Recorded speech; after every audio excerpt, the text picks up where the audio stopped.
ఇటీవల నేను ఒకసారి చూశాను, ఒక పత్రికల్లో కూడా చూశాను, సినీ నటుడు కృష్ణుడు ఉన్నారు, కృష్ణుడికి సంబంధించిన ఒక అపార్ట్మెంట్ విషయం కూడా కబ్జాకు గురైంది. దాంట్లో కార్తిక్ రెడ్డి గారి మీరు చెప్తారా? నేను చెప్తాను. కృష్ణుడిని మళ్ళీ ఇప్పుడు ఇంటర్వ్యూ చేయండి, నా రిక్వెస్ట్. ఇప్పుడైనా కృష్ణుడు మనస్ఫూర్తిగా గుండె మీద చేయేసి చెప్పాలి.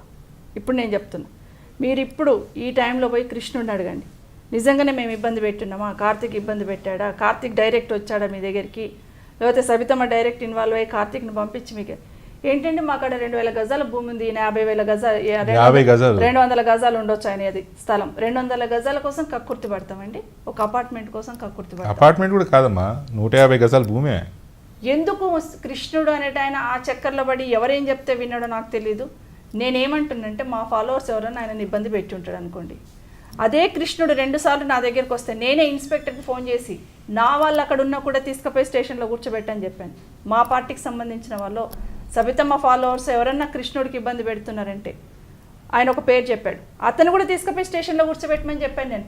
అయినా కూడా ఎందుకు నిందేశారనేది నాకు ఇప్పటికీ అర్థం కాదు. ఆ కృష్ణుడు అనేట ఆయన ఎవరైతే మీరు చెప్తున్నారో ఆయనకు మనసు అనేది ఉంటే డెఫినెట్గా ఇప్పటికైనా రియలైజ్ అయ్యి మీలాంటి ఎవరైనా అడిగితే వాస్తవం చెప్తే బాగుంటుంది. ఇప్పుడు అదే ఇంట్లో ఆయన ఉన్నాడు, ఇల్లు కట్టుకొని చక్కగా, మళ్ళీ నేను ఆయన ఇంట్లోకి పోయి వచ్చాను తర్వాత కూడా. కాఫీ తాగారా? తాగా. నన్ను మాత్రం పిలవలేదు చూడండి.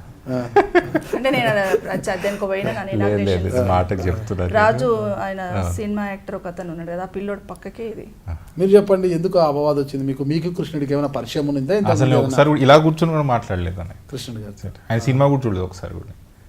ఏదో ఒక రోజు పండుగ ఉంది, ఆ రోజు ఉగాదో దసరా నాకు గుర్తులేదు. నేను మరి ఇతను కూర్చొని టీవీ చూస్తున్నాం, దాంట్లో కథలకు 50 కోట్ల భూమి అని టీవీ చూస్తూ ఇట్లా కూర్చొని టీ తాకుంటూ టీవీ చూస్తుంటే ఇట్లా వేస్తారు కదా మీరు బ్రేకింగ్ న్యూస్ లో, అట్లా 50 కోట్ల ప్రాపర్టీ కబ్జా, డేగలు. ఎవడరా నాన్న 50 కోట్ల కబ్జా పెట్టి ఇద్దరం చూస్తున్నాం కూల్ గా. తిరిగింది స్టోరీ, ఆఖరికి వస్తే వీడి పేరు వచ్చింది. 3-4 ఫొటోస్ చూపించారు, ఈ ఫోటో. ఎవరబ్బా ఇంతగానం చెప్తున్నారు స్టోరీ ఎవరని మంచి కూల్ గా కూర్చొని అవుతున్నాం. లాస్ట్ వస్తే వీడి పేరు. ఎలా అనిపించింది మీకు అప్పుడు? అదే డిప్యూటీ సీఎం దామోదర్ రాజనరసింహ వాళ్ళ పిఏది కూడా ఒక ఇల్లు చూపించారు. అది చెప్పాడు కూడా, Damodar Rajanarasimha PA deputy CM వాళ్ళ పిఏని కూడా వదలలేడు ఈయన. అసలు ఆ పిఏ ఎవరో వీడికి తెలీదు. అతను నా దగ్గరకు వస్తే ఇల్లు కట్టుకునే పర్మిషన్ ఇస్తలేడమ్మా, సర్పంచ్ సతాయిస్తున్నాడు, అదే రాజనరసింహ గారు పిఏ నా దగ్గరకు వస్తే నేను చెప్పి పర్మిషన్ ఇప్పించిన కట్టుకోమని ఇల్లు. అది చూపిస్తారు అక్కడక్కడ. మా వాళ్ళు కూడా అంటే మా ఫాలోవర్స్ కూడా కొంచెం పేరు వాడుకొని అది పాడు చేశారని కూడా నాకు అనిపిస్తుంది అన్న. కొంచెం వాళ్ళకి అందుబాటులో ఉండడం అంటే ఫాలోవర్స్ కూడా వాడుకున్నారని నేను యాక్సెప్ట్ చేయనండి. ఎందుకంటే నేను అనేది ఇప్పుడు ఏదైతే మీరు కృష్ణుడు అన్నారో, బేసిక్గా ఆ పిల్లోడు ఎవరైతే ఉంటారో అక్కడ ఎవరి పేరు అయితే చెప్తుండో ఆ పిల్లోడు రియల్ ఎస్టేట్ చేసుకుంటాడు. ఏదంటే కూర్చొని మాట్లాడుకోవాలి. కానీ దాంట్లో కార్తిక్ని తెస్తేనే వీళ్ళు పక్క జరుగుతారని ఇంటెన్షన్తో తెచ్చి ఉంటారు పేరు అనుకుంటాను నేను. అక్కడ అతను రియల్ ఎస్టేట్ బిజినెస్ చేసుకుంటాడు, అది కొత్తగా కాదు. దానికి కార్తిక్కి రంగుబులిమి, కార్తికే చేస్తున్నాడు అన్నట్టు ఇప్పుడు కూడా చేసుకుంటుండే ఆ పిల్లలు. నేను ఇదే ఒక ఛానల్ ఏదైతే ఛానల్లో 50 కోట్ల ప్రాపర్టీ కబ్జా పెట్టిండని స్టోరీ వేస్తే అదే ఛానల్ వాళ్ళకి ఫోన్ చేసి, అయ్యా పలానా ల్యాండ్ మీరు 50 కోట్లు వస్తుంది అంటున్నారు కదా, పలానా ఏరియాలో మణికొండ లాంటి ఏరియాలో అక్కడనే పక్కకి నాది ఒక 1000 గజాలు ఉంది, తీసుకొని నాకు 50 కోట్లు ఇచ్చేయరా అని అడిగా. ఏమన్నారు? లే మేడం వెరిఫై చేస్తాం వచ్చింది స్టోరీ అంటే. మరి ఆపు, మరి ఇప్పుడు లేదన్నాడు, నేను వస్తా. నువ్వు చెప్తున్న డిప్యూటీ సీఎం వల్ల పిఏది, నేను వస్తాను, అక్కడికి వెళ్దాం పద. నువ్వు చెప్తున్న ఆ స్ట్రక్చర్ ఏదో చూపిస్తున్నావు, అక్కడికి వెళ్ళి నిల్చొని అడుగుదాం పద, అక్కడ ఎవరున్నారు. నువ్వు చూపిస్తున్న కృష్ణుడు గారి ఇంటికి పోదాం పద, నేను వస్తాను. నా కొడుకు తప్పు చేసి ఉంటే మీ ముందలే నేను తీసుకుపోమని చెప్తా పోలీస్ వాళ్ళకి, నేను వస్తాను పదండి. నా మీద ప్రచారం అనేది అక్కడి నుంచి సరే 1000 గజాలు అక్కడ ఉందంటున్నా నేను. ఇప్పుడు నా 1000 గజాలు తీసేసుకొని నాకు 50 కోట్లు ఇచ్చేయి, నాకు ఇంకేమవుతు. అంత ప్రాపర్టీ రేట్ ఉంది అంటున్నావు కదా.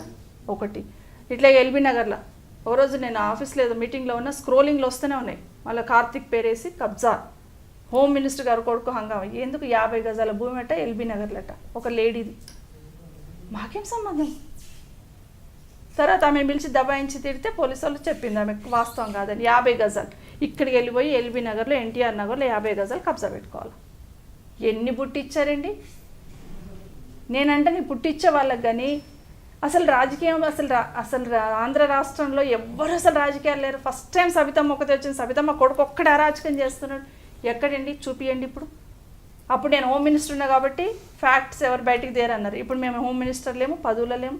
మేము చేసిన తప్పులన్నీ ఇప్పుడు తీసుకురావచ్చు కదా. మేము ఎవరినైతే వేధించినామో, కార్తీక్ ఎవరినైతే వేధించినో వాళ్ళందరూ వచ్చి చెప్పొచ్చు కదా. ఎక్కడెక్కడ సెటిల్మెంట్లు చేసి ఎక్కడెక్కడ అన్యాయం జరిగిందో వాళ్ళందరూ వచ్చి నోరిప్పొచ్చు కదా. ఎక్కడండి రాజకీయంగా నన్ను ఎదుర్కోవడానికి చేతగాక ఇంటర్నల్గా జరిగిన రాజకీయాలలో లేకపోతే నా పదవి టార్గెట్తోనో వాడు బ్లేమ్ అయిపోయాడు.